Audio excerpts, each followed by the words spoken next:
Hello दोस्तों, स्वागत है आपका हमारे YouTube चैनल जीएस भाई मनीष उत्तम में। तो देखिए, चर्चा चल रही थी, कल हमने प्रधानमंत्री और उनके कार्यकालों की चर्चा की थी। और भारत के प्रथम प्रधानमंत्री आप सबको पता है पंडित जवाहरलाल नेहरू थे। और यदि वर्तमान में बात की जाए तो नरेंद्र दामोदर दास जी मोदी इस समय वर्तमान में भारत के प्रधानमंत्री हैं। तो प्रधानमंत्री के साथ साथ जो है कुछ उप प्रधानमंत्री भी बने हैं, उनकी भी हम चर्चा कर लेते हैं, लेकिन लिखाएंगे नहीं, आपको बता देते हैं कौन कौन जो है वो प्रधानमंत्री रहे। ठीक है, तो देखिए, जब पंडित जवाहरलाल नेहरू प्रधानमंत्री थे तो उस समय जो है उप प्रधानमंत्री का पद दिया गया था किसको? सरदार वल्लभ भाई पटेल को। तो सरदार वल्लभ भाई पटेल जो है प्रथम क्या हो जाएंगे? उप प्रधानमंत्री हो जाएंगे। तो उप प्रधानमंत्री के साथ साथ उन्हें गृह मंत्रालय भी मिला हुआ था, तो वो भी याद रखिएगा। तो प्रथम उप प्रधानमंत्री कौन हुए? सरदार वल्लभ भाई पटेल हुए। फिर दूसरे नंबर में यदि बात की जाए कि दूसरे जो है उप प्रधानमंत्री कौन बने, तो मोरारजी देसाई। कौन बने? मोरारजी देसाई जो है उप प्रधानमंत्री बने थे जब इंदिरा गांधी क्या थी? प्रधानमंत्री थी। तो वो क्या बने थे? उप प्रधानमंत्री। फिर जब मोरारजी देसाई प्रधानमंत्री बने तो उप प्रधानमंत्री का पद दिया गया था किसे? चौधरी चरण सिंह को। तो चौधरी चरण सिंह क्या बने थे? उप प्रधानमंत्री बने थे। ठीक है, तो चौधरी चरण सिंह वरिष्ठ उप प्रधानमंत्री थे और कनिष्ठ उप प्रधानमंत्री, यानी यहाँ पे दो उप प्रधानमंत्री थे। जैसे आजकल दो उप मुख्यमंत्री होते हैं, ऐसे ही दो उप प्रधानमंत्री भी बने थे, एक वरिष्ठ और एक कनिष्ठ, यानी एक बड़े और एक छोटे। तो वरिष्ठ कौन बने थे? चौधरी चरण सिंह। और कनिष्ठ पूछा जाए तो बाबू जगजीवन राम। नाम सुना है इनका? बाबू जगजीवन, जो भारत के प्रथम श्रम मंत्री भी थे। क्या थे? और जो लोकसभा अध्यक्ष है ना, भारत की पहली महिला लोकसभा अध्यक्ष कौन थी? मीरा कुमार। उनके जो है पिताजी हैं, यानी उनके फादर हैं कौन? बाबू जगजीवन राम। ये भी आपको याद रखना। फिर इसके बाद जो है जब चौधरी चरण सिंह जो है क्या बने? प्रधानमंत्री। चौधरी चरण सिंह बने थे ना 7 माह के लिए प्रधानमंत्री, तो जो है उप प्रधानमंत्री का पद दिया गया था वाई बी चौहान को। किसको दिया गया था? तो वाई बी चौहान जो है क्या बने थे? उप प्रधानमंत्री भी बने थे और उनको गृह मंत्री भी मिला हुआ था। फिर इसके बाद जब 1990 में, ठीक है, 1989-90 में चुनाव हुए तो उस समय प्रधानमंत्री बने थे विश्वनाथ प्रताप सिंह। कौन बने थे? और विश्वनाथ प्रताप सिंह के समय उप प्रधानमंत्री का पद मिला था चौधरी देवी लाल। ठीक है, किसे मिला था? चौधरी देवी लाल को प्रधानमंत्री का पद मिला था। फिर इसके बाद जब चंद्रशेखर बने, जिन्हें युवा तुर्क के नाम से जाना जाता है, जब वो प्रधानमंत्री बने तो उप प्रधानमंत्री का पद फिर मिला किसे? चौधरी देवी लाल को ही मिला। किसे मिला? चौधरी देवी लाल फिर उप प्रधानमंत्री बने। और फिर जब अटल बिहारी वाजपेयी जी प्रधानमंत्री बने तो उप प्रधानमंत्री का पद मिला था लाल कृष्ण आडवाणी को। ठीक है, तो उस समय कौन बने थे? लाल कृष्ण आडवाणी जो है उप प्रधानमंत्री बने थे। और ये अंतिम जो है उप प्रधानमंत्री हैं, जो कि प्रधानमंत्री के साथ साथ उप प्रधानमंत्री का पद भी चला। ठीक है, इसके बाद भी उप प्रधानमंत्री अब कोई नहीं बना है। ठीक है, तो नहीं, वो उप प्रधानमंत्री इतने ही हुए। ठीक है, अब इसके बाद जो है हम चर्चा कर लेते हैं, एक नया टॉपिक है और वो है अटॉर्नी जनरल ऑफ इंडिया, या भारत के महान्यायवादी, जिनका उल्लेख है अनुच्छेद 76। किस अनुच्छेद में है? 76 में। तो इसकी चर्चा कर लेते हैं। तो थोड़ा हम आपको बता देते हैं जानकारी कि जो है जो महान्यायवादी होता है ये भारत का पहला विधि अधिकारी होता है। क्या होता है? भारत का पहला विधि या कानूनी अधिकारी होता है। ठीक है, यानी भारत सरकार के जितने भी कानून या कह सकते हैं जितने भी मामले होते हैं उन सब की पैरवी कौन करता है? यही महान्यायवादी। अब देखिए, महान्यायवादी की नियुक्ति कौन करता है? तो महान्यायवादी की नियुक्ति करते हैं भारत के राष्ट्रपति करते हैं, लेकिन किसकी सलाह से? मंत्रिपरिषद की सलाह से। ठीक है, मंत्रिपरिषद की सलाह से कौन करते हैं? राष्ट्रपति। और इनकी योग्यताएं क्या होती हैं? योग्यताएं ध्यान रखिएगा, महान्यायवादी की योग्यताएं होती है जो सर्वोच्च न्यायालय के किसके? न्यायाधीशों की योग्यताएं होती हैं, वही जो है योग्यताएं होती हैं महान्यायवादी की, अटॉर्नी जनरल ऑफ इंडिया। अब यदि कार्यकाल की बात की जाए कि महान्यायवादी का कार्यकाल क्या होता है, ठीक है। तो कार्यकाल कुछ नहीं होता है, ये राष्ट्रपति के प्रसाद पर्यंत अपने पद को धारण करते हैं, यानी जब तक राष्ट्रपति जी चाहेंगे तब तक ये अपने पद पर बने रहें। तो राष्ट्रपति के चाहने का मतलब है मंत्रिपरिषद का चाहना, ठीक है, क्योंकि हर कार्य राष्ट्रपति किसकी सलाह से करते हैं, मंत्रिपरिषद की। तो राष्ट्रपति के प्रसाद पर्यंत ये पद धारण करते हैं, ठीक है। और जैसे ही सरकार बदलती है, ध्यान रखिएगा, जैसे ही कोई सरकार बदलेगी, ठीक है, तुरंत जो है महान्यायवादी भी बदल जाते हैं, यानी जो नई सरकार आएगी वो जो है अपने मन मुताबिक जो है किसकी नियुक्त करेगी, महान्यायवादी की नियुक्त करते हैं, ठीक है। फिर आपको ध्यान रखना है कि महान्यायवादी को संसद के किसी भी सदन में भाग लेने का, बोलने का अधिकार होता है, ठीक है, चाहे वो लोकसभा हो चाहे राज्यसभा में, किसी में भी वो भाग ले सकता है, अपनी बात रख सकता है, लेकिन उसे मतदान का अधिकार नहीं, मतलब किसी, चूंकि वो संसद के किसी भी सदन का सदस्य नहीं होता है, तो उसे मतदान में भाग लेने का अधिकार भी नहीं होता है, ठीक है। जितनी भी मंत्रिपरिषद की बैठकें होंगी या कैबिनेट की बैठकें होंगी उसमें भी वो भाग ले सकता है, ठीक है, अपने विचार रख सकता है। अब इसके बाद जो है उसको पूरे भारत के जितने भी न्यायालय हैं, चाहे वो सर्वोच्च न्यायालय हो चाहे अन्य न्यायालय है, वहां पे भी उसको जो है भाग लेने का अधिकार है, या भारत सरकार के जो भी कानूनी जो होते हैं, कह सकते हैं मुकदमे वगैरह, उन सब की पैरवी करने का अधिकार किसके पास है, महान्यायवादी। यानी भारत सरकार के जो मुकदमे हैं उनकी पैरवी कौन करता है, यही भारत का महान्यायवादी या अटॉर्नी जनरल ऑफ इंडिया। तो इसलिए इसे जो है सर्वोच्च न्यायालय हो चाहे उच्च न्यायालय हो, हर जगह भाग लेने का अधिकार है, ठीक है। और ये केवल भारत सरकार के मुकदमों की ही पैरवी करेगा, ठीक है, भारत सरकार के खिलाफ मुकदमे ये नहीं लड़ेगा, ठीक है, क्योंकि भारत सरकार का क्या होता है, पहला विधि अधिकारी या कानूनी अधिकारी होता है, ठीक है, ये भी आपको याद रखना है। अब इनको यदि वेतन भत्ते की बात की जाए तो इनके वेतन भत्तों का निर्धारण कौन करेंगे, राष्ट्रपति करते हैं, जो भी राष्ट्रपति चाहेंगे वो उनके वेतन भत्तों का निर्धारण करेंगे, ठीक है।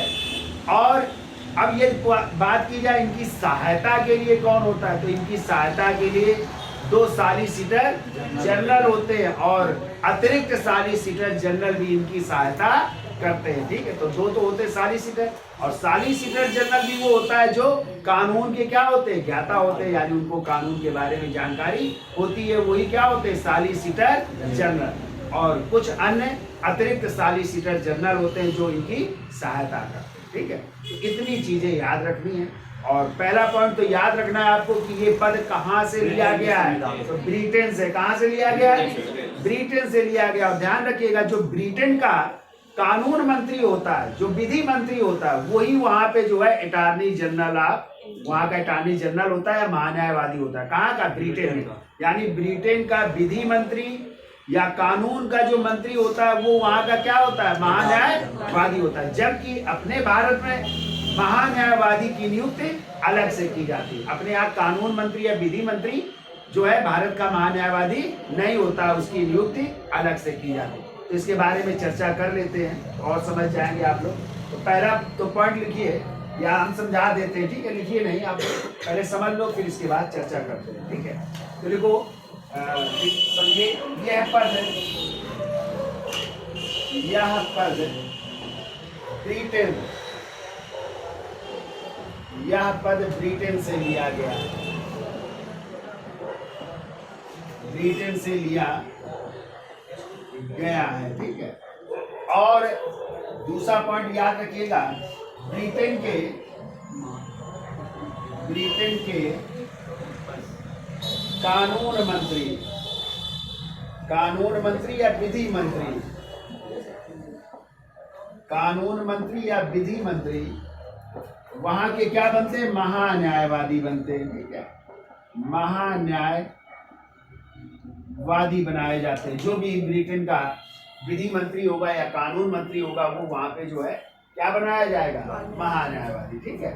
अब देखिए यदि भारत की बात की जाए तो भारत के महान्यायवादी की नियुक्ति, भारत के महान्यायवादी की नियुक्ति की बात की जाए कौन करते हैं, तो नियुक्त करते हैं राष्ट्रपति। ठीक है, राष्ट्रपति जी करते हैं, लेकिन किसकी सलाह से करते हैं, तो सलाह याद रखिएगा मंत्रिपरिषद की सलाह से। ठीक है, मंत्री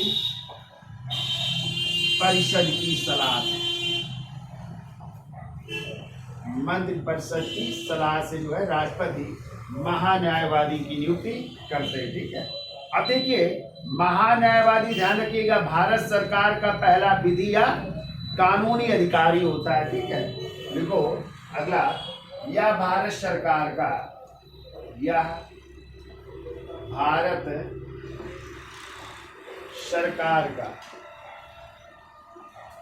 प्रथम विधि अधिकारी, प्रथम विधि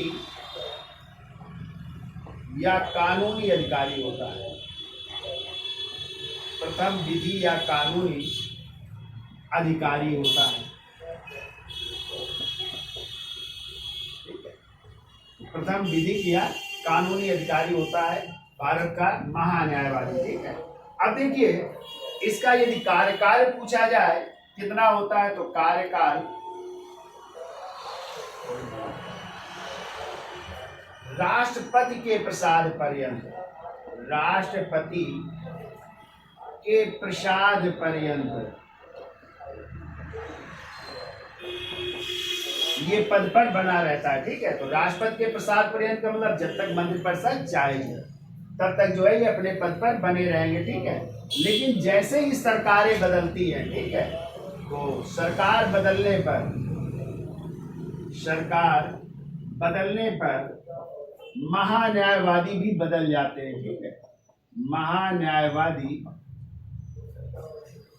बदल जाते हैं, यानी जो नई सरकार आती है वो जो है अपने पसंद के जो है व्यक्ति को क्या बनाती है, महान्यायवादी बनाती है। ठीक है, अब देखिए अनुच्छेद जो 76 का फर्स्ट है, तो अनुच्छेद 76 में किसकी बात की गई है, एक महान्यायवादी की बात की गई है। ठीक है, और अनुच्छेद 76 का फर्स्ट कहता है, इसमें योग्यता या अर्हताओं की बात की गई है। ठीक है, अर्हताएं क्या होनी चाहिए, तो महान्यायवादी बनने के लिए जो है अर्हताएं होनी चाहिए सर्वोच्च न्यायालय का, सर्वोच्च न्यायालय का न्यायाधीश बनने की योग्यता, न्यायाधीश बनने की योग्यता होनी चाहिए।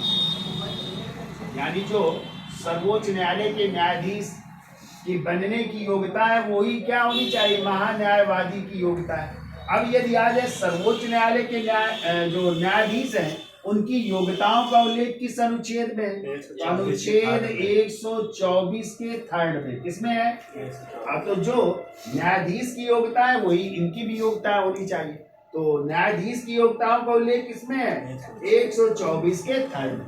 अब यदि आ जाए सर्वोच्च न्यायालय के न्यायाधीश की योग्यताएं क्या होती हैं, वैसे तो ये सर्वोच्च न्यायालय में भी पढ़ेंगे, लेकिन यहाँ पे हम जानकारी आपको दे देते हैं कि सर्वोच्च न्यायालय के न्यायाधीश की योग्यताएं क्या होनी चाहिए। तो देखिए ए नंबर डालिए, तो ए में लिखिए कि 5 वर्ष तक, 5 वर्ष तक या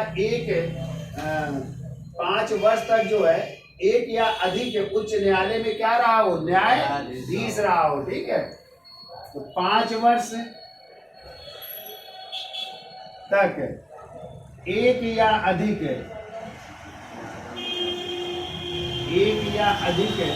उच्च न्यायालय में क्या रहा हो, न्यायाधीश रहा हो। ठीक है, न्यायाधीश रहा हो, एक तो ये होनी चाहिए। या फिर जो है 10 वर्ष तक क्या रहा हो, अधिवक्ता रहा हो किसी न्यायालय में। 10 वर्ष तक अधिवक्ता का मतलब होता है वकील, अधिवक्ता रहा हो, एक तो ये योग्यता होनी चाहिए। या फिर राष्ट्रपति की नजर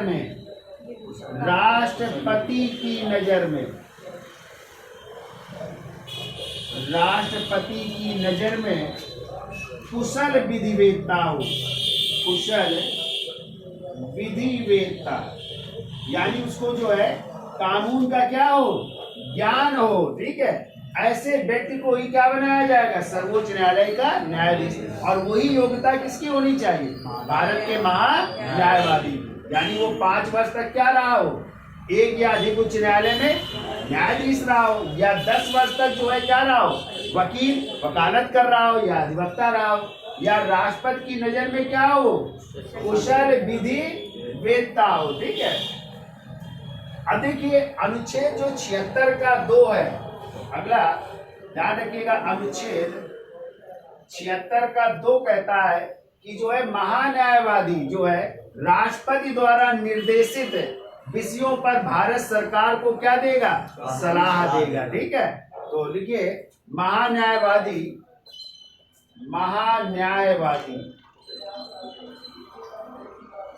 राष्ट्रपति द्वारा निर्देशित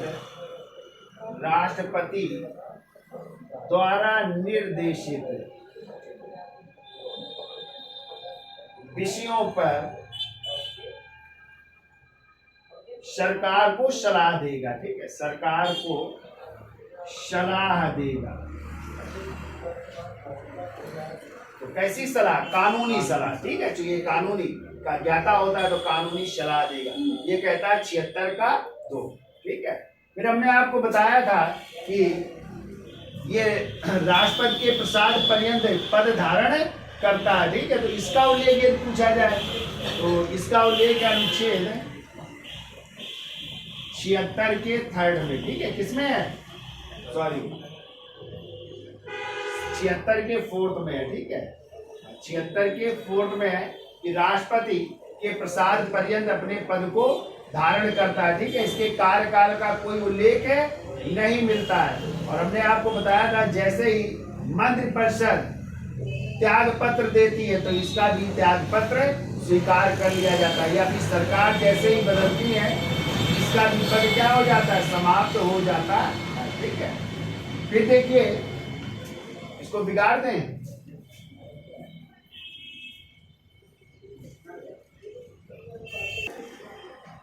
देखिए अनुच्छेद 76 का 3 कहता है कि महान्यायवादी जो है भारत के सभी न्यायालयों में क्या कर सकता है, भाग ले सकता है या सुनवाई कर सकता है, ठीक है। तो महान्यायवादी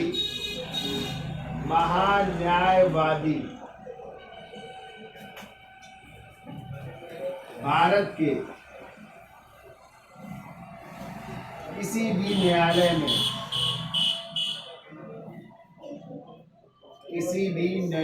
में क्या कर सकता है, सुनवाई का अधिकार होता है, किसी भी न्यायालय में सुनवाई का अधिकार होता है, सुनवाई का अधिकार होता है, सुनवाई का अधिकार होता है, यानी किसी भी न्यायालय में, चाहे वो सर्वोच्च न्यायालय हो चाहे उच्च न्यायालय हो, किसी में भी जो है वो सुनवाई का अधिकार रख सकता है, ठीक है। अब देखो इसका वेतन क्या होगा, राष्ट्रपति द्वारा निर्धारित वेतन होगा इसका जो राष्ट्रपति द्वारा निर्धारित होगा, ठीक है, राष्ट्रपति द्वारा निर्धारित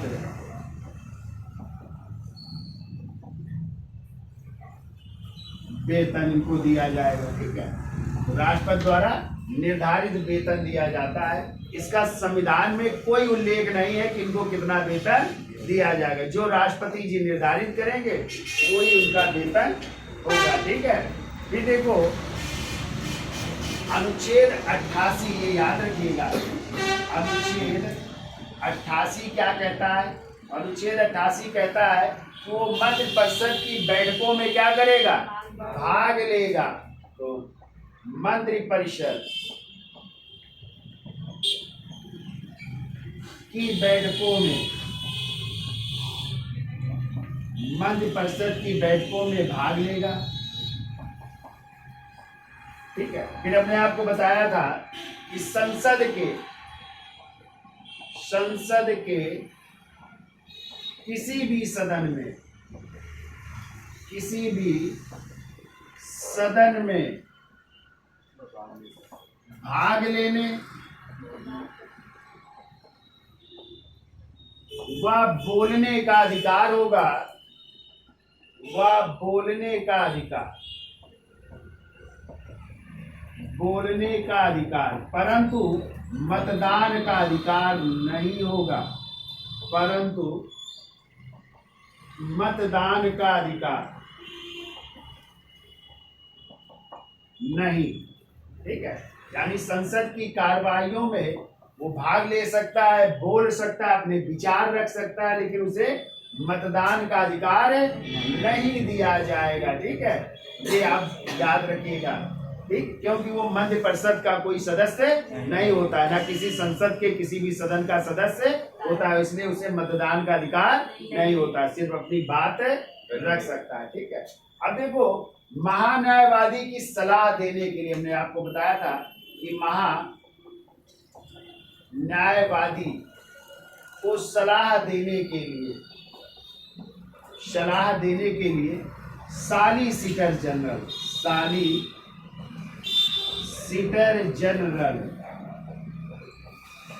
ठीक है, तो सॉलिसिटर जनरल की नियुक्ति की जाएगी। ठीक है, और अतिरिक्त सॉलिसिटर जनरल भी होंगे, अतिरिक्त सॉलिसिटर जनरल भी होंगे।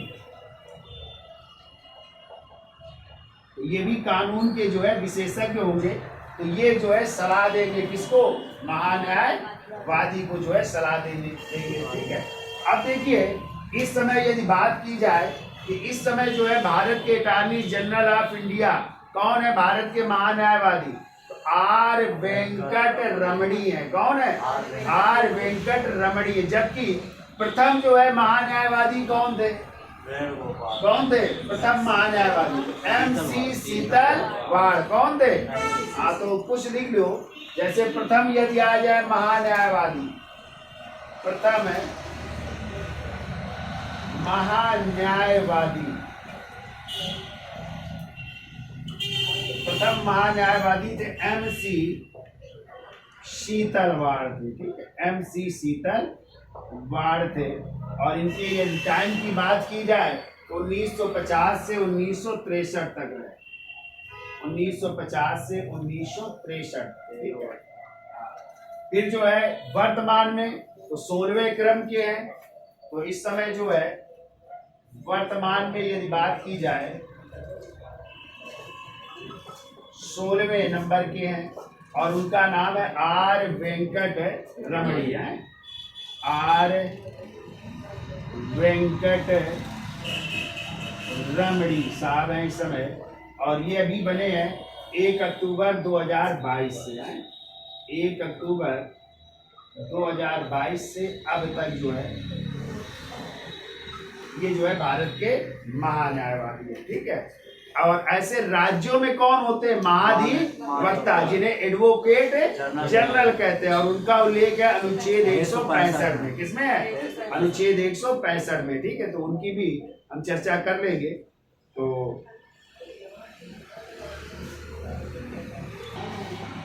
देखिए अभी आप लोगों ने भारत के महान्यायवादी के बारे में पढ़ा है।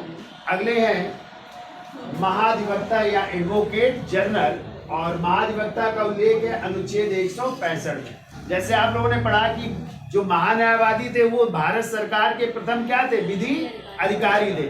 यदि क्वेश्चन आ जाए राज्य का प्रथम विधि अधिकारी कौन होता है, तो कौन होता है, महाधिवक्ता है, जिन्हें एडवोकेट जनरल कहते हैं। ठीक है, तो ये राज्य का प्रथम विधि अधिकारी या राज्य सरकार को विधिक सलाह देने वाला अधिकारी होता है। ठीक है, अब देखो जैसे वहां पे पढ़ा था कि महान्यायवादी की नियुक्ति कौन करते थे, राष्ट्रपति कौन करते थे, वैसे ही महाधिवक्ता की नियुक्ति कौन करेगा, राज्यपाल, यानी उस राज्य का राज्यपाल किसकी नियुक्ति करेंगे, महाधिवक्ता की नियुक्ति करेंगे। ठीक है, और महाधिवक्ता का कार्यकाल कितना होगा, तो राज्यपाल के प्रसाद पर्यंत, जैसे वो राष्ट्रपति के प्रसाद पर्यंत पद धारण करते थे, वैसे ये राज्यपाल के प्रसाद पर्यंत पद धारण करते हैं। ठीक है, फिर हमने योग्यताएं की बात की थी कि महान्यायवादी की योग्यताएं क्या होती है, सर्वोच्च न्यायालय का न्यायाधीश बनने की योग्यता रखता हो। यहाँ पे क्या होना चाहिए? हाई कोर्ट में हाँ, उच्च न्यायालय के न्यायाधीश बनने की योग्यताएं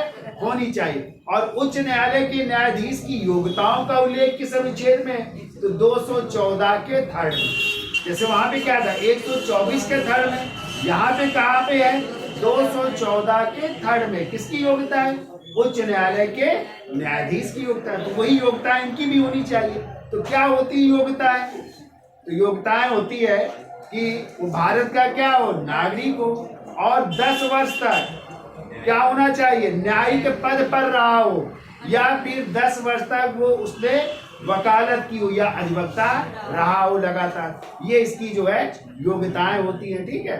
फिर हमने आपको बताया था कि जैसे महान्यायवादी भारत के किसी भी न्यायालय में क्या कर सकता है, भाग ले सकता है, सुनवाई कर सकता है, वैसे ही महाधिवक्ता राज्य के किसी भी न्यायालय में क्या कर सकता है, सुनवाई में भाग ले सकता है। ठीक है। इसका भी वेतनमान जैसे वहां पे राष्ट्रपति निर्धारित करते थे, यहाँ पे कौन निर्धारित करेगा? राज्यपाल द्वारा निर्धारित वेतन दिया जाएगा। या फिर जो वो मुकदमे लड़ेगा राज्य सरकार के, ठीक है, उनमें जो उससे पारिश्रमिक मिलेगा वो उसका क्या माना जाएगा, वेतन माना जाएगा। जैसे यहाँ पे आपने पढ़ा था महान्यायवादी में कि अनुच्छेद 88 के तहत क्या था, वो संसद की कार्रवाइयों में भाग ले सकता था, अपनी बात रख सकता था। वैसे ही यहाँ पे कहा गया अनुच्छेद 177 में, किस अनुच्छेद में? तो अनुच्छेद 177 कहता है कि महाधिवक्ता जो है राज्य के विधानमंडल में, और विधानमंडल कहीं कहीं 2 सदन है, कहीं कहीं 1 सदन है, तो विधानसभा और विधान परिषद की कार्रवाइयों में क्या ले सकता है, भाग ले सकता है। ठीक है, अपनी बात रख सकता है, लेकिन उसे मतदान का अधिकार नहीं होता है। ठीक है। और यदि पूछा जाए कि प्रथम जो है उत्तर प्रदेश के महाधिवक्ता कौन थे, कन्हैया लाल, कौन थे? और वर्तमान में यदि बात की जाए इस समय जो है महाधिवक्ता कौन है, अजय कुमार मिश्रा, कौन है? और इसके पहले थे राघवेंद्र सिंह, कौन थे? राघवेंद्र सिंह थे, अब बदल गए। इस समय है उत्तर प्रदेश के एडवोकेट जनरल या महाधिवक्ता अजय कुमार मिश्रा। इतनी चीजें याद रखती तो मिलता जुलता है किससे, अटॉर्नी जनरल ऑफ इंडिया या महान्यायवादी से मिलता जुलता क्या है, महाधिवक्ता। ठीक है। तो चलिए देख लेते हैं। तो पहला पॉइंट, यह राज्य का प्रथम विधि अधिकारी होता है। यह राज्य का प्रथम विधि या कानूनी अधिकारी होता है। विधि या कानूनी अधिकारी। ठीक है। राज्य का प्रथम विधि या कानूनी अधिकारी कौन होता है? महाधिवक्ता या एडवोकेट जनरल होता है। ठीक है। अब देखो नियुक्ति कौन करता है? तो नियुक्ति की जाती है राज्यपाल द्वारा। ठीक है, राज्यपाल द्वारा की जाती है। और राज्यपाल जो है किसकी सलाह से? राज्य की मंत्री परिषद की सलाह से। तो लिख लेना चाहे, राज्य की मंत्री परिषद की सलाह से, राज्य की मंत्री परिषद की सलाह से इनकी नियुक्ति करते हैं। ठीक है। और योग्यताएं क्या होनी चाहिए? तो देखिए योग्यताएं होनी चाहिए उच्च न्यायालय के न्यायाधीश की है। उच्च न्यायालय के न्यायाधीश बनने की योग्यता है। न्यायाधीश बनने की योग्यता है।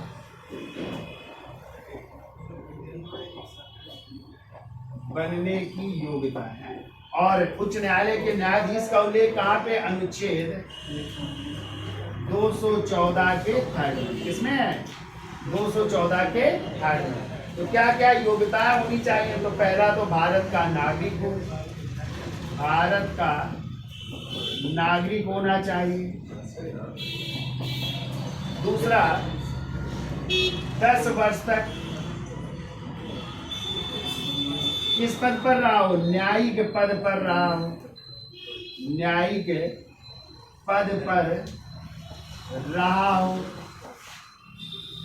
और या फिर 10 वर्ष तक लगातार 10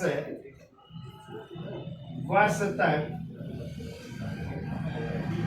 लगातार अधिवक्ता रहा हो, अधिवक्ता या वकील रहा हो, ठीक है, अधिवक्ता होना चाहिए लगातार, ठीक है। अब देखो कार्यकाल क्या होगा इनका, कार्यकाल के कोई कार्यकाल नहीं होता, राज्यपाल के प्रसाद पर्यंत है, राज्यपाल के प्रसाद पर्यंत पद धारण करते हैं,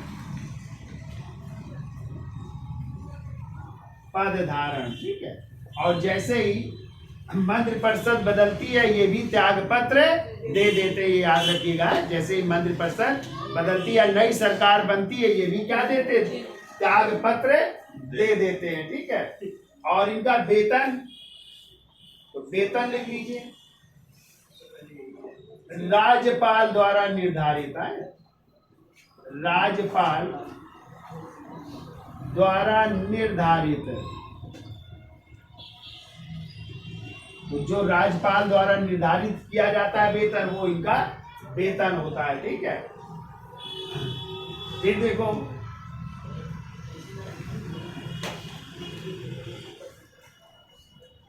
कार्य क्या होता है इनका, तो उच्च न्यायालय, या ऐसे लिख लो, राज्य के किसी भी न्यायालय में, राज्य के किसी भी न्यायालय में, राज्य के किसी भी न्यायालय में सुनवाई का अधिकार,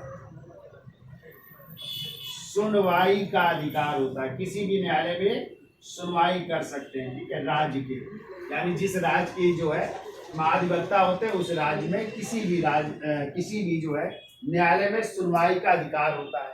फिर एक पॉइंट याद रखिएगा, अनुच्छेद 177, अनुच्छेद 177 याद रखिएगा, और यही कहता है वो राज्य के, ठीक है, विधानमंडल के किसी भी सदन में, राज्य के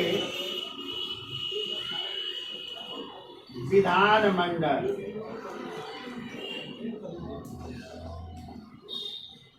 के किसी भी सदन में, किसी भी सदन में भाग लेने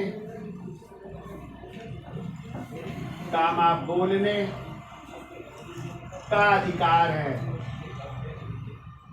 बोलने का अधिकार है, परंतु मतदान का नहीं, परंतु मतदान का नहीं, ठीक है। तो किसी भी राज्य के विधानमंडल में, या तो विधानसभा में या विधान परिषद में क्या कर सकते हैं? भाग ले सकते हैं, अपनी बात रख सकते हैं, लेकिन मतदान का अधिकार नहीं होता है, ठीक है। तो लिख लो, उत्तर प्रदेश के प्रथम महाधिवक्ता कौन थे? कन्हैया लाल मिश्रा, कन्हैया लाल मिश्रा जी थे, ठीक है। और इनका टाइम लिख लो 1952 से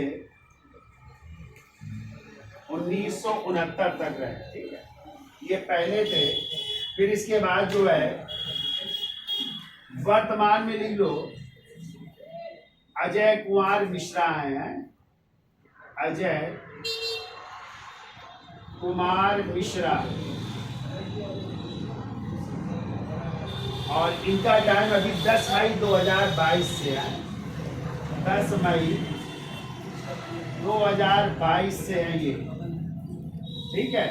और इसके पहले थे राघवेंद्र सिंह, याद रखिएगा, ठीक। तो वर्तमान अब तक है ये अजय कुमार मिश्रा, इस समय उत्तर प्रदेश के महाधिवक्ता, क्लियर। याद हो जाएगा। तो इस तरह ये आपका महान्यायवादी हो गया और महाधिवक्ता भी हो गया। ठीक है, तो वीडियो अच्छी लगी हो तो लाइक कर दे, शेयर करें और देखते भी रहे। धन्यवाद।